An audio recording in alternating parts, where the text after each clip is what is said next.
Hallo Rise of Cultures Freunde und willkommen zu einem neuen, kurzen Tutorial rund um einen zentralen Bestandteil im Spiel, die Weltwunder. In diesem Video gehen wir auf die grundsätzliche Funktionsweise dieser Gebäude, die möglichen Effekte und Produktionen sowie einige Tipps zu deren Bau ein. Wollt ihr außerdem ein Ranking der 7 aktuell im Spiel verfügbaren Wunder sehen, verlinke ich euch mein englisches Video auf dem offiziellen Rise of Cultures Channel unten in der Videobeschreibung und oben rechts in der Infocard. Abonniert diesen Kanal, um keine weiteren Videos rund um Rise of Cultures und Forge of Empires mehr zu verpassen, und jetzt lasst uns anfangen. Weltwunder sind ein einzigartiger Gebäudetyp, bei dem in jedem Zeitalter, ab der Bronzezeit, ein neues Gebäude freigeschaltet wird. Aktuell gibt es 7 Gebäude, der Reihenfolge nach: Stonehenge, die hängenden Gärten, die Zeus-Statue, der Tempel der Artemis, das Kolosseum, die Hagia Sophia und die Aachener Königspfalz. Laut offiziellem Video folgt später auch noch ein Weltwunder für das feudale Zeitalter und natürlich auch noch in zukünftigen Zeitaltern.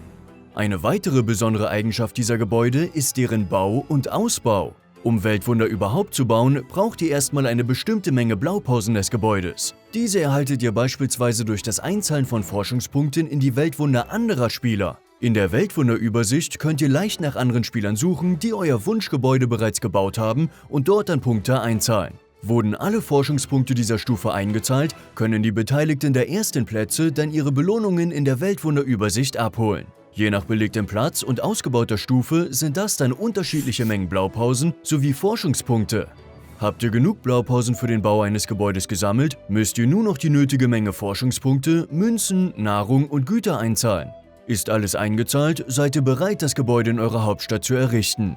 Von nun an könnt ihr alle 24 Stunden die Produktion des Weltwunders einsammeln. Des Weiteren könnt ihr die Produktion sogar noch steigern, indem ihr weitere Blaupausen des Gebäudes sammelt und die nötigen Ressourcen für die nächste Stufe einzahlt. Im Laufe der ersten 5 Stufen wird sich auch das Aussehen des Wunders verändern, sodass dies auf Stufe 5 letztendlich auch optisch fertiggestellt ist. Das begrenzt eure Möglichkeiten allerdings nicht. Jedes Weltwunder hat insgesamt 30 Stufen. Allerdings wird es von Stufe zu Stufe natürlich teurer und damit schwieriger, die stetig gleichbleibende oder sogar abschwächende Steigerung der Effekte zu finanzieren.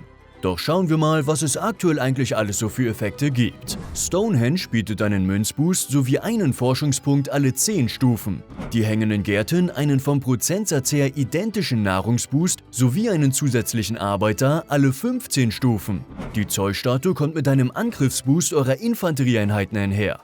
Der Tempel der Artemis bietet einen identischen Angriffsboost, allerdings für Fernkampfeinheiten, sowie einen zusätzlichen Arbeiter alle 15 Stufen, beginnend mit 2 Arbeitern auf Stufe 1. Das Kolosseum hat ebenfalls einen identischen Angriffsboost, allerdings für schwere Infanterieeinheiten, und auch einen zusätzlichen Arbeiter alle 15 Stufen, allerdings beginnend mit einem Arbeiter auf Stufe 1. Die Hagia Sophia beschert euch eine zufällige Güterproduktion von Gütern des aktuellen oder unmittelbar vorherigen Zeitalters. Und die Aachener Königspfalz hat sogar 3 Effekte. Neben einem Boost der Lebensenergie der Infanterieeinheiten dient das Gebäude auch als Kaserne für imperiale Wachen. Eine Einheit, die ihr nur in diesem Gebäude produzieren könnt. Der letzte Effekt ist dann eine Beschleunigung der Rekrutierungsdauer eben dieser Einheiten in der Königspfalz.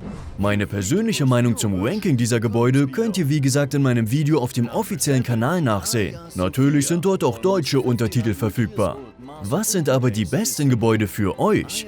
Das hängt ganz von eurem Spielstil ab. Für aktive Kämpfer lohnt sich natürlich immer die Steigerung der Angriffskraft oder zusätzliche Truppen. Händler hingegen würden eher von zusätzlichen Gütern oder mehr Arbeitern profitieren. Und wollt ihr einfach nur schnell in neue Zeitalter kommen oder schneller andere Gebäude fördern, dann wären zusätzliche Forschungspunkte vielleicht auch nicht die schlechteste Idee.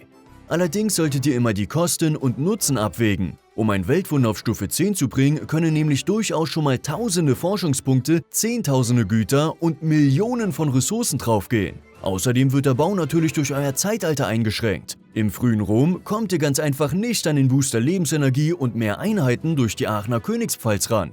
Also wäre es vielleicht auch gar nicht so verkehrt, die Zeit zu nutzen und erstmal die Zeus-Statue zu bauen, auch wenn diese eigentlich etwas schlechter als die Königspfalz einzustufen ist. Letztendlich liegt die Entscheidung bei euch, genau wie die Entscheidung, ob ihr diesem Video einen Like gebt und den Kanal abonniert.